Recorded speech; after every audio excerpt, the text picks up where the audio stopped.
You know, it's these sorts of things that when I was doing my degree, I never even thought about. I never even thought I'd need to set up a bank account with a company to be able to coach sport.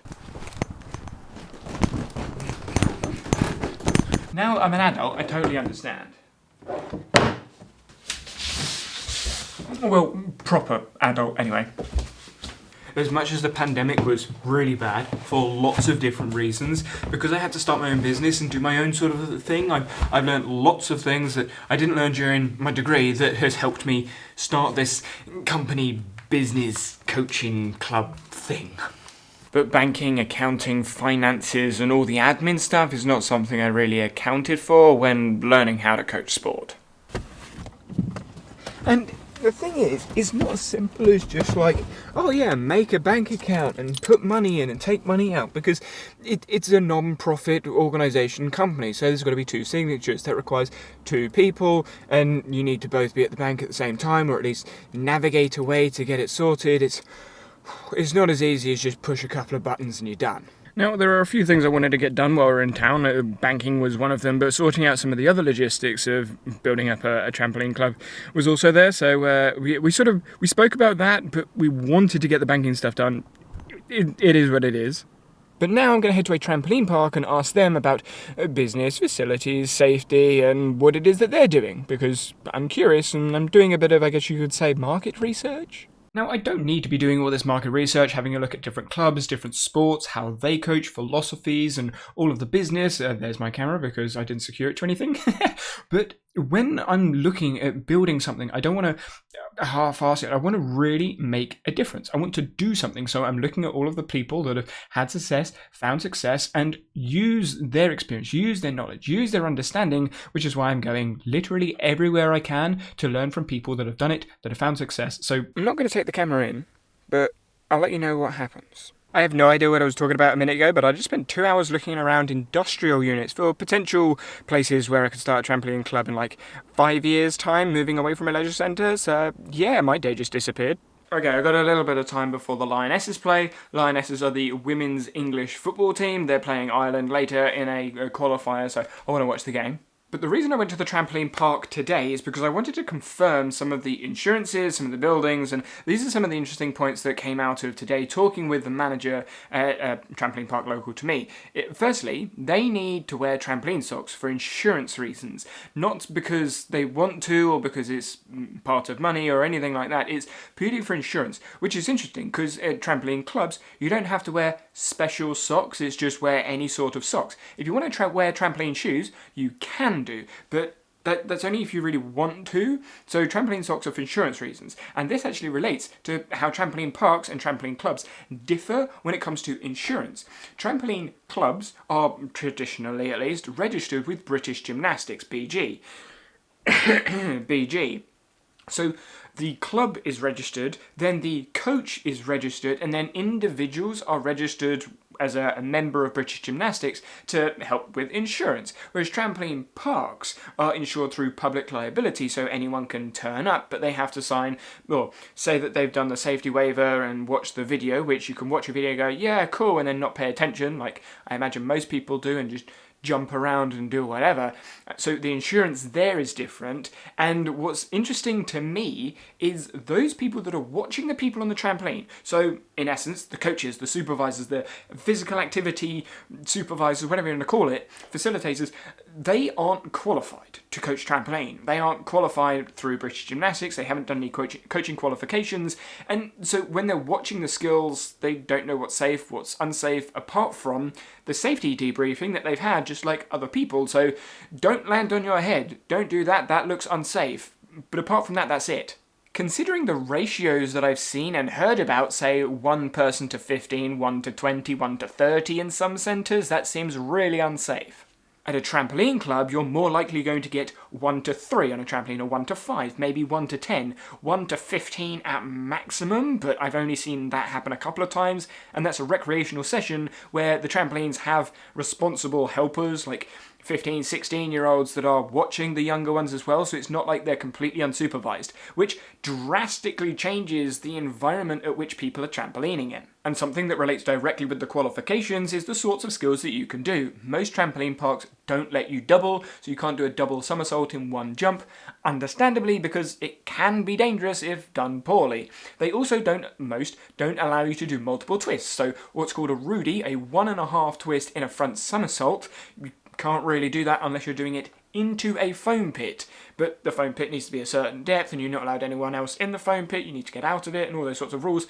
So the skills are capped in trampoline parks. At trampoline clubs, they're capped by the qualification of the coach to build up with insurance. So if you've got a level 3 coach, you can do level 3 qualified skills, which are doubles if you've gone all the way through to the top of level 3 at least, which means the exploration of using a trampoline and exploring skills on a trampoline can really only be done either on a garden trampoline and at home, which is very dangerous unless you've got supervision, mats, support, etc., or at a trampoline club. But this is where I think the philosophy of trampoline clubs and trampoline parks literally butt heads. A trampoline park is free-for-all. You turn up, you jump, you run around, you do pretty much what you want, abiding by the rules, so no doubles, no Rudies, Randys, you can't do a gainer into a pit, so doing a backwards somersault but forwards into the pit, you can't do a backwards somersault into the pit, so going backwards into the pit, you can't do those things, but apart from that, it's a free-for-all, so you're jumping around, seat, front, back, and try not to hurt other people, whereas traditional trampoline, from what I've seen, according to British Gymnastics rules, regulations, guidelines, policies, procedures, is very, very constrained, very rule-governed. One person on a trampoline, hands pointing this way, feet pointing that way, mat comes in, go after 1, 2, 3, those sorts of things. Ecological dynamics, based from ecological psychology and dynamical systems theory, using the constraints-led approach, which is the philosophy of coaching that I prefer to take, sits kind of in the middle there. It's not heavily constrained instruction, but it's not completely freeform. It's guided exploration in safe, psychologically and physically safe environments. That's the sort of club community I'm looking to develop. But where's the insurance for that? Park insurance, trampoline park insurance over here, British Gymnastics insurance over here. I'm somewhere in the middle. How do I figure this out? Yeah, let's just change the angle up a little bit because now it's a different topic. What I want to talk about now is the industrial units and how it relates to trampoline. So most traditional trampoline clubs are in a leisure centre, school or sports centre or something like that, and they put the trampolines up before the session, they put the trampolines down at the end of the session, and they're stored at the facility. Trampoline parks, however, are always set up. It's just trampolines set up and they don't get moved unless they need to be serviced or maintenance checked sort of thing. Then there are gymnastics facilities, so you'll have trampolines set up permanently, but most of the time you'll also have a trampoline floor and a tumble track, potentially a DMT, maybe a vault, and some other gymnastics equipment, maybe even a full artistic gym with trampolines at the side. That's probably what most people have seen. I've seen loads of them in the US, in Canada, and other countries in Europe as well, where you have a gymnastics gym with trampolines at the side. But if I want nothing to do with gymnastics or cheerleading, because they might use the space, or parkour in like freestyle gymnastics sort of thing, if I want nothing to do with that, I don't want a massive facility for 80 trampolines. I want a smaller facility, and this is where industrial units and finding places to actually do trampoline that isn't a leisure centre is so difficult, which is why I went, can I say I went window shopping for industrial units? God, I'm old. Well, I'm not, but that just sounds old. Here's the problem. Most industrial units have the width, have the length to actually put trampolines in, but they don't have the height. So you end up hitting your head either on the lights that are coming down, or you just hit your head through the ceiling because it's just too low.